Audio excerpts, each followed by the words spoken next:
باللہ من الشیطان الرجیم بسم اللہ الرحمن الرحیم اللہم صلی علی محمد وآل محمد۔ مومنین سلام علیکم، میں ہوں سید شاہد حسین میسم نہروی اور پروگرام ہے کام کی بات۔ آپ کو یاد ہوگا کہ ہم امام زین العابدین علیہ السلام کی مناجات المحبین کو جو کہ دراصل نویں مناجات ہے اسے ڈسکس کر رہے تھے۔ اس مناجات کا ایک حصہ ہم نے لاسٹ ایپیسوڈ میں ڈسکس کیا، آج دوسرے حصے کو ہم ڈسکس کرنے جا رہے ہیں اور کوشش کریں گے کہ اس دوسرے حصے کو آج ختم کریں، لیکن وعدہ نہیں کرتے۔ آپ کو یہ بھی یاد ہوگا کہ لاسٹ ایپیسوڈ میں امام نے کیا مانگا تھا یہ کہ میرے مالک مجھے ان لوگوں میں قرار دے جنہیں تو نے چن لیا ہے اپنے قریب رکھنے کے لیے، اپنا پڑوس عطا کرنے کے لیے، ان لوگوں میں قرار دے جن کو تو نے خالص بنایا ہے، پاک بنایا ہے اپنی محبت کے لیے، وغیرہ وغیرہ۔ اب دوسرے حصے میں امام فرما رہے ہیں اللہم اجعلنا ممن دأبہم الارتیاح الیک والحنین۔ فرما رہے ہیں میرے مالک مجھے ان لوگوں میں قرار دے کہ جن کی عادت پڑ گئی ہے تیری محبت میں کا مزہ پانے کی، اور جن کی عادت پڑ گئی ہے تیرے فراق میں تڑپنے کی۔ مجھے ان لوگوں میں قرار دے جن کی عادت پڑ گئی ہے، جو ہر وقت اٹھتے بیٹھتے چلتے پھرتے تیری محبت کا مزہ چکھتے رہتے ہیں اور انہیں مزہ آتا رہتا ہے، اور پھر وہ تڑپتے بھی رہتے ہیں تجھ سے ملنے کے لیے۔ وَدَّهْرُهُمْ الزَّفْرَةُ وَالْأَنِينَ، اور ان کا وقت گزرتا ہے لمبی سانس کھینچنے میں اور آہ کہنے میں اور نالہ کرنے میں اور تجھے پکارنے میں۔ دیکھیے یہ عشق کی بالا ترین منزل ہوتی ہے، البتہ وہ والا عشق نہیں جو مجازی کہا جاتا ہے، جو لیلا مجنوں والا عشق، وہ عشق نہیں۔ یہ عشق سیکرٹ پاک عشق ہے جو بندے اور خدا کے بیچ میں ہوتا ہے۔ اس عشق البتہ مثال اسی عشق سے دی جاتی ہے کہ جو مجازی ہوتا ہے، جو لیلا مجنوں والا ہوتا ہے۔ وہ عشق بھی جو مجازی ہوتا ہے وہ جب اپنی کمال پر پہنچ جاتا ہے، معراج پر پہنچ جاتا ہے، تو کیفیت یہ ہوتی ہے کہ عاشق اپنے معشوق کی یاد میں تڑپتا ہے، اور اس کو وہ یاد ہی سب سے بڑی چیز اس کے لیے رہ جاتی ہے۔ ایک واقعہ نقل ہوا ہے، میں آپ کو سناؤں، بڑا زبردست۔ اور وہ واقعہ یہ ہے کہ آپ کو معلوم ہے کہ مجنوں جو ہے وہ لیلا کے فراق میں تڑپتا تھا۔ لیلا کو اس کی خبر تھی کہ مجنوں مجھ سے اتنا عشق کرتا ہے، مجھے اتنا چاہتا ہے۔ مجنوں مارا پھرتا تھا لیلا کے عشق میں، ادھر ادھر مارا۔ ایک عرصہ گزر چکا تھا، اس نے لیلا کو دیکھا بھی نہیں تھا۔ کبھی دیکھا ہوگا تو اس کا عاشق و فریفتہ ہو گیا، اس کے بعد سے کبھی دیکھا نہیں، تو اس کے عشق میں ادھر ادھر مارا پھرتا تھا، اس کی نیندیں اڑ گئی تھیں، یہ سب تھا۔ ایک دن لکھا ہے کہ مجنوں کہیں بیٹھا تھا کسی پیڑ کے نیچے کہ ایک دم سے موقع ملا اور لیلا اس کے سامنے آ گئی اپنے گھر سے نکل کر کے۔ تو اب مجنوں نے نظریں اٹھا کر کے لیلا کو دیکھا اور اس سے پوچھا تم کون ہو؟ کہا تم مجھے نہیں پہچانتے؟ ارے میرے ہی فراق میں تو تم دن رات تڑپتے ہو اور تمہیں نہیں پتا کہ میں کون ہوں؟ کہا ہاں میں پہچان گیا، تم لیلا ہو۔ کہا پھر؟ کہا تم تو مجھ سے ملنا چاہتے تھے، لیکن جب ملاقات ہو رہی ہے تو تمہارے اندر کوئی شوق نہیں۔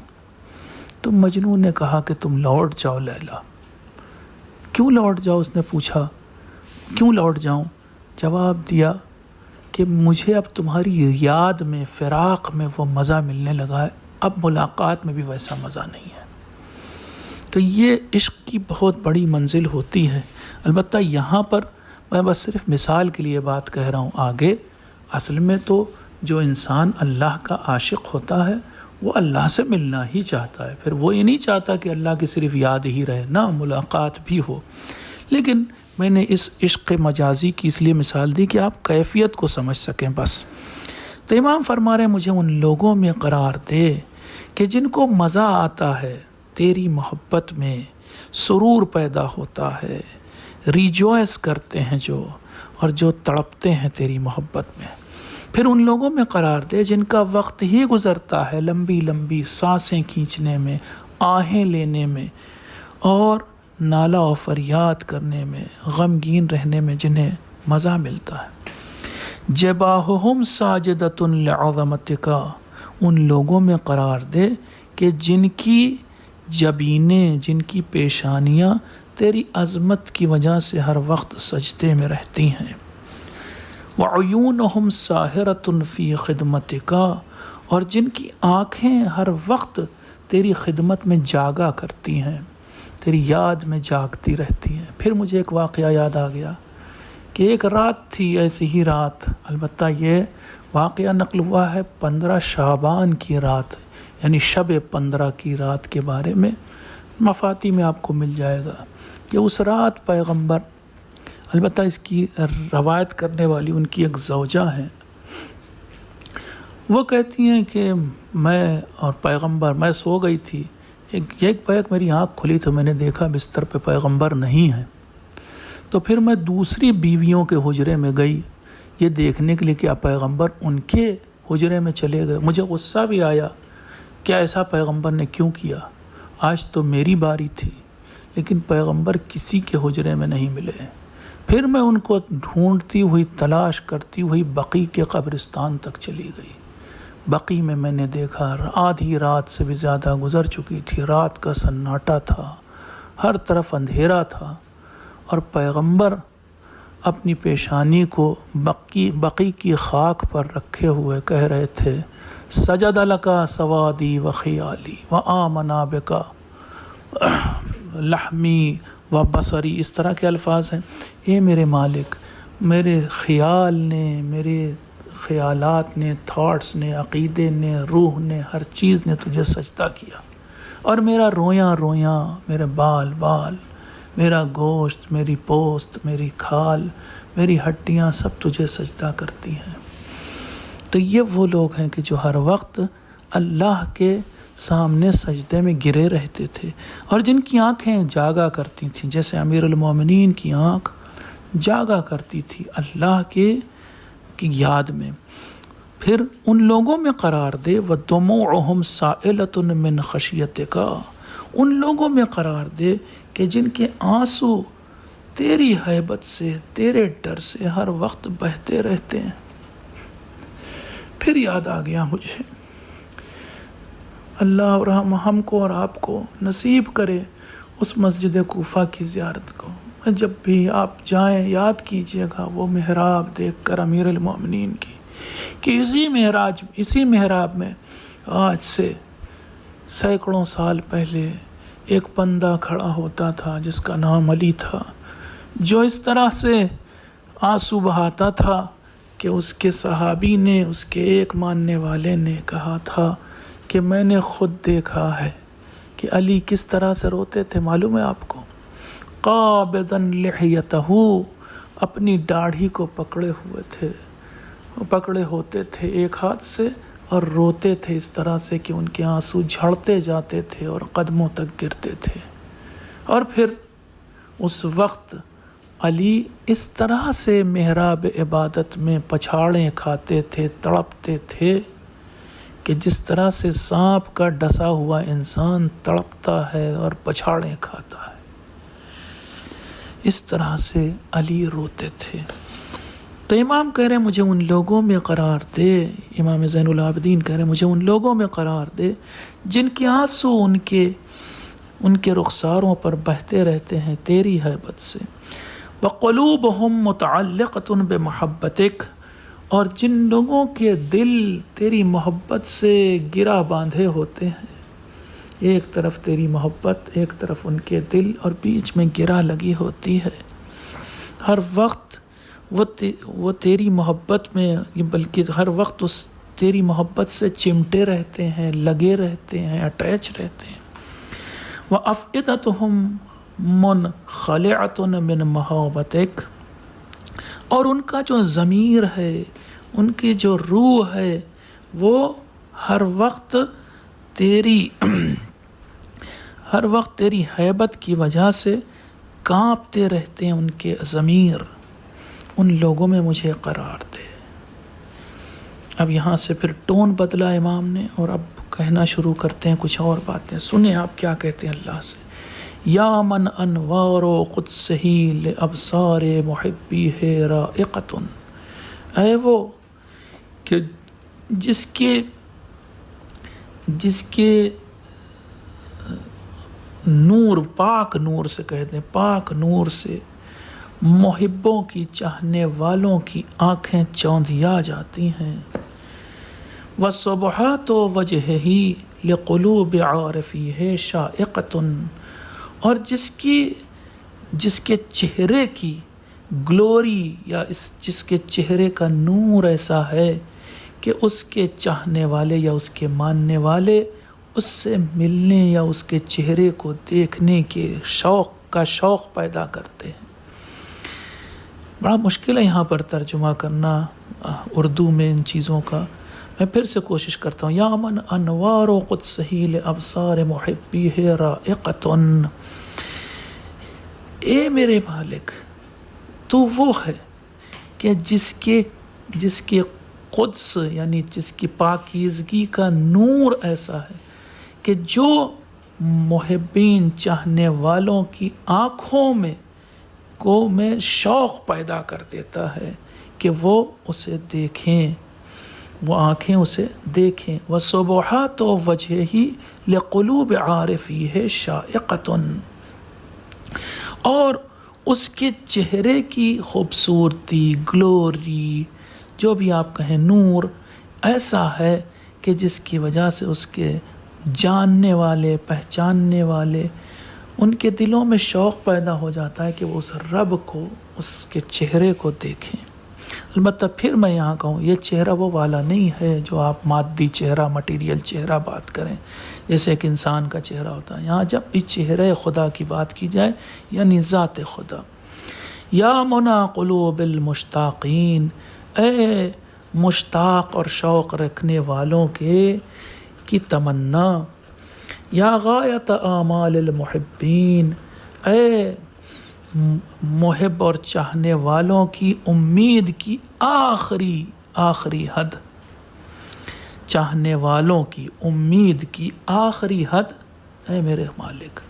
اسألک حبک، کیا بات کہہ دی مولا نے، میں تجھ سے تیری محبت ہی مانگتا ہوں اور کچھ نہیں مانگتا۔ عشق دے دے، اس جھولی میں تو اپنا عشق ڈال دے، اس دل میں تو اپنے کو بسا دے، اس دل کو کل کہا تھا نا، صاف کر، مانج دے، ہاں، اس میں جو گندگی، کدورت بھری ہے، دوسری محبتیں بھری، انہیں نکال پھینک، اور اس دل میں تو بس جا میرے مالک، تو اپنی محبت ڈال دے، اپنی محبت ڈال، اور کس کی؟ وَحُبَّ مَن يُحِبُّكَ، اور اس شخص کی، اس انسان کی کہ جسے تو چاہتا ہے۔ اب ظاہر سی بات ہے، محبوب خدا تو پیغمبر ہے، محبوب خدا تو امیر المومنین ہے، محبوب خدا تو حسین ہے، یعنی ان کی محبت، ان چہاردہ معصومین کی محبت ہمارے دل میں ڈال دے۔ وَحُبَّ كُلِّ عَمَلٍ يُوصِلُنِي إِلَىٰ قُرْبِكَ، اور ہر اس کام کی، ہر اس عمل کی محبت ڈال دے جو عمل مجھے کھینچ کر تیرے دروازے تک پہنچا دے، یعنی نماز کی محبت ڈال دے، حج کی محبت ڈال دے، روزے کی محبت ڈال دے۔ اب مجھے روزے سے کراہیت نہ ہو، اب میرے دل میں یہ خیال نہ آئے کہ میں کیسے بھوکا پیاسا رہوں گا، اب مجھے نماز میں بھاری پن محسوس نہ ہو، ہے نا۔ قرآن نے کہا انها لکبیرۃ الا علی الخاشعین، نماز تو بھاری اور بوجھ ہوتی ان لوگوں پر کہ جو عام معمولی لوگ ہوتے ہیں، سوائے خاشع لوگوں کے ہر ایک کو نماز بوجھ لگتی۔ تو اے میرے مالک، آئندہ سے نماز مجھے بوجھ نہ لگے، آئندہ سے روزہ مجھے بوجھ نہ لگے، روزے کی محبت ڈال دے، نماز کی محبت ڈال دے۔ وَأَن تَجْعَلَكَ أَحَبَّ إِلَيَّ مِمَّا سِوَاكَ، اور اب یہاں پر تو واقعاً ترجمہ اتنا مشکل ہے۔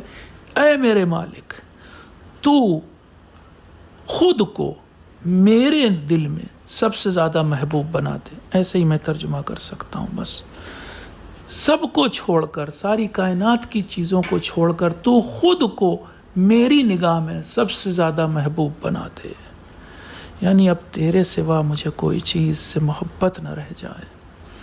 وَأَن تَجْعَلَ حُبِّي إِيَّاكَ قَائِدًا إِلَىٰ رِضْوَانِكَ، اور ایسا کر دے کہ یہ جو محبت تو مجھے دے گا نا، میری جھولی میں ڈالے گا، میرے دل میں ڈالے گا، اسی محبت کو میرا رہبر بنا دے، میرا قائد بنا دے، میرا لیڈر بنا دے، میرا گائیڈ بنا دے۔ یہی محبت مجھے کھینچ کے لے چلے، کس طرف؟ تیری مرضی اور خوشنودی کی طرف۔ اب تیری محبت جو میرے دل میں ہو، وہی میرا امام بن جائے، وہی میرا لیڈر، وہی میرا قائد بن جائے۔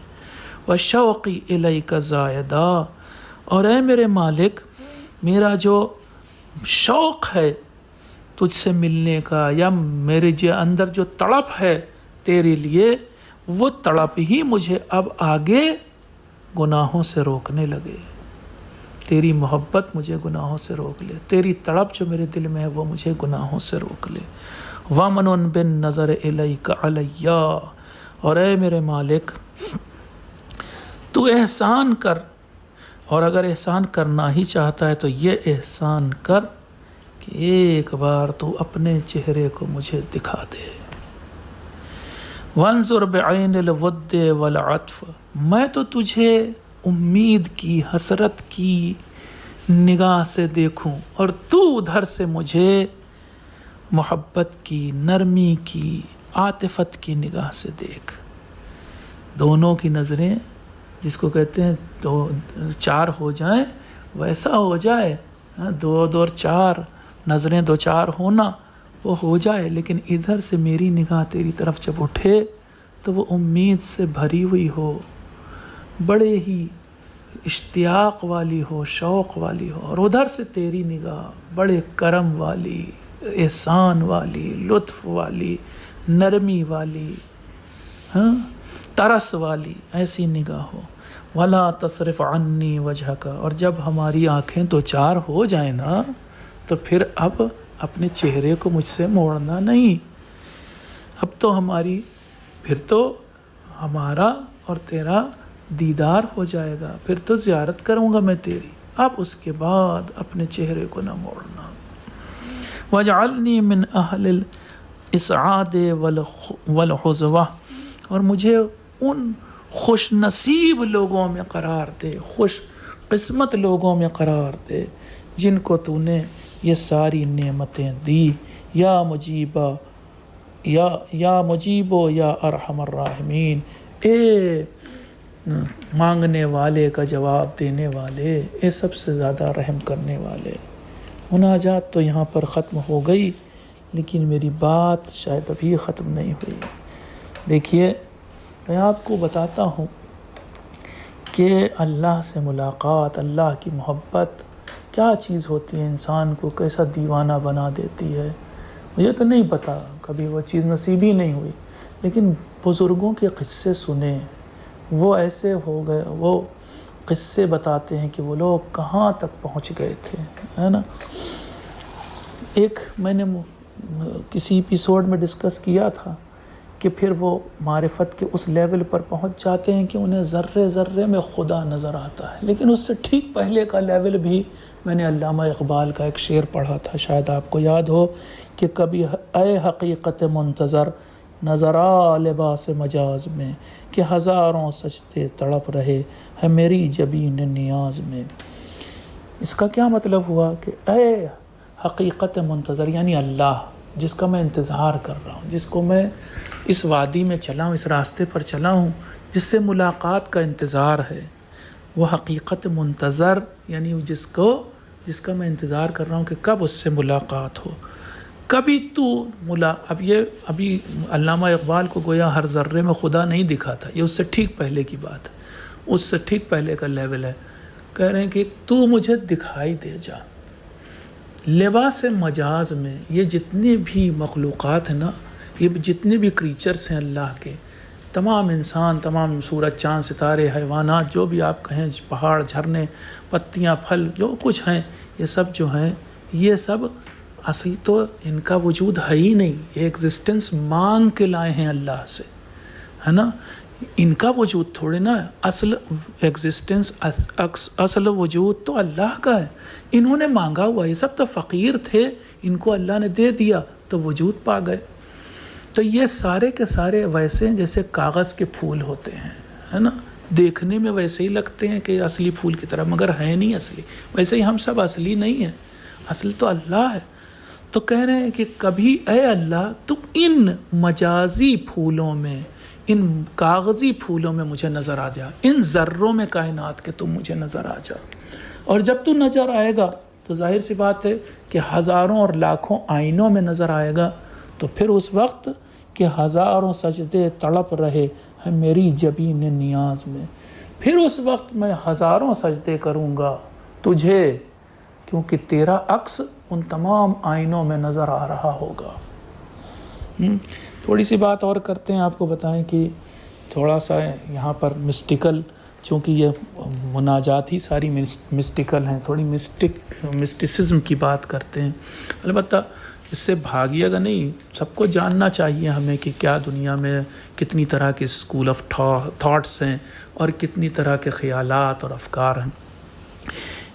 تصوف کا یعنی صوفیزم کا بھی آپ نے نام سنا ہوگا، میں زیادہ نہیں ڈسکس کرنے جا رہا ہوں، لیکن آپ دیکھیں کہ وہاں پر بھی ان کے یہاں بھی جو ہے اللہ سے ملاقات کی بات کی جاتی ہے۔ آپ کو معلوم ہے یہ جو کسی بھی صوفی سینٹ کے مزار پر عرس ہوتا ہے، سال میں ایک بار عرس ہوتا ہے، ٹھیک ہے، یہ عرس کس دن ہوتا ہے کبھی آپ نے اس کو پتہ کیا؟ دوسری بات یہ کہ آپ نے دیکھا ہوگا کہ اس عرس کے دن اس صوفی سینٹ کی قبر کے اوپر ایک پھول کی چادر چڑھائی جاتی ہے، یہ کیوں کیا جاتا ہے؟ تیسری چیز، پھر وہاں پر قوالی گا رہے ہوتے ہیں لوگ، یہ تینوں چیزیں اصل میں سمبولک ہیں، یا اور بھی چیزیں ہیں جو سمبولک ہیں۔ بات دراصل یہ ہے کہ جس دن وہ صوفی سینٹ مرا تھا اسی دن عرس ہوتا ہے۔ مرنا یعنی اللہ سے ملاقات، قرآن نے بھی 10 بار کہا یہ بات، یہ میں نے کئی بار کہی یہ بات کہ موت یعنی اللہ سے ملاقات۔ تو کمیونین جو ہوا اس صوفی سینٹ کا اللہ کے ساتھ، وہ بڑھتے بڑھتے بڑھتے بڑھتے اپنے اس مراتب میں، رتبوں میں ایک دن مر ہی گیا۔ جب مرا تو اللہ سے ملاقات ہو گئی، تو اب اس کو وہ لوگ نام دیتے ہیں عرس کا۔ عرس دراصل عرس سے بنا، عرس عربی میں کہتے ہیں شادی کو، شادی ہو گئی اس کی، پتہ وہ والی شادی نہیں جیسی ہے یہاں ہوتی دنیا میں مادی شادی، یعنی ملن ہو گیا، ٹھیک۔ تو اب اس کو وہ صوفی لوگ کہتے ہیں عرس کا دن ہے۔ اور پھر جیسے نہیں ہوتا ہے، آپ نے دیکھا ہوگا جب اس دنیا میں شادی ہوتی ہے میاں بیوی، تو وہاں پر دولہا دلہن کے لیے ایک سیج سجائی جاتی ہے، ایک بیڈ سجایا جاتا ہے، اس کے اوپر پھول کی چادر ہوتی ہے، پھول سجائے جاتے ہیں، پھر سہاگ رات ہوتی ہے۔ اس سمبولک چیز کو لیا ہے اور قبر کے اوپر وہ ڈالی جاتی جو چادر، یعنی آج اس صوفی سینٹ کا اس اللہ کے ساتھ کمیونین ہو گیا، ملاقات ہو گئی، جو بھی آپ لفظ اس کے لیے استعمال کریں۔ اور پھر وہ جو قوالی گائی جاتی ہے، وہ کیوں گائی جاتی ہے؟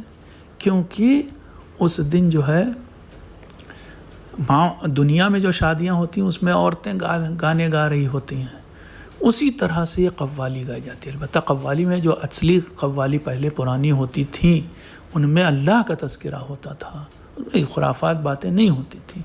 تو میں مطلب یہ نہیں کہہ رہا ہوں کل سے آپ کو قوالی سننے لگیے، بتانا چاہتا ہوں کہ یہ اس طرح کی چیزیں ہر مذہب میں، مسلک میں پائی جاتی ہیں، مگر ہمارے یہاں بطور اتم ہیں، یعنی بیسٹ فارم اگر آپ کو دیکھنا ہے اللہ سے ملاقات، اللہ سے بات اور اللہ سے مناجات کی، تو آپ دیکھ سکتے ہیں امام زین العابدین علیہ السلام کی ان مناجات کو۔ اللہ سے دعا ہے کہ اے پالنے والے، ہمیں امام زین العابدین علیہ السلام کے نقش قدم پر چلتے ہوئے لقاء اللہ یعنی تو اپنے سے ملاقات کا شرف عنایت فرما۔ کبھی ایسا بھی ہو کہ ہمیں بھی ان مناجات میں مٹھاس اور حلاوت ملنے لگ جائے۔ یا اللہ، اس دنیا میں اس وقت حالات بڑے خراب ہیں عزیزوں، آج میرا دل بہت دکھا ہوا تھا، ہمت تو نہیں تھی کہ یہ بات ریکارڈ کی جائے، بہرحال دعا کیجئے دنیا میں ہر طرف امن و امان قائم ہو، جہاں جہاں ظلم ہو رہا ہے یا اللہ تو ابھی ابھی اسی گھڑی اس ظلم کو روک دے۔ اور اے میرے مالک، ان تمام پریشانیوں کا، تمام مشکلات کا حل بس ایک چیز ہے، تو اپنی آخری حجت کو جلد سے جلد بھیج دے اور ان کے ذریعے اس دنیا میں عدل و انصاف و امن و امان قائم فرما، اس آخری حجت تک ہمارا سلام تام پہنچا دے، ایسا سلام کہ جو اس کی بارگاہ میں قبول ہو جائے۔ والسلام علیکم ورحمۃ اللہ وبرکاتہ۔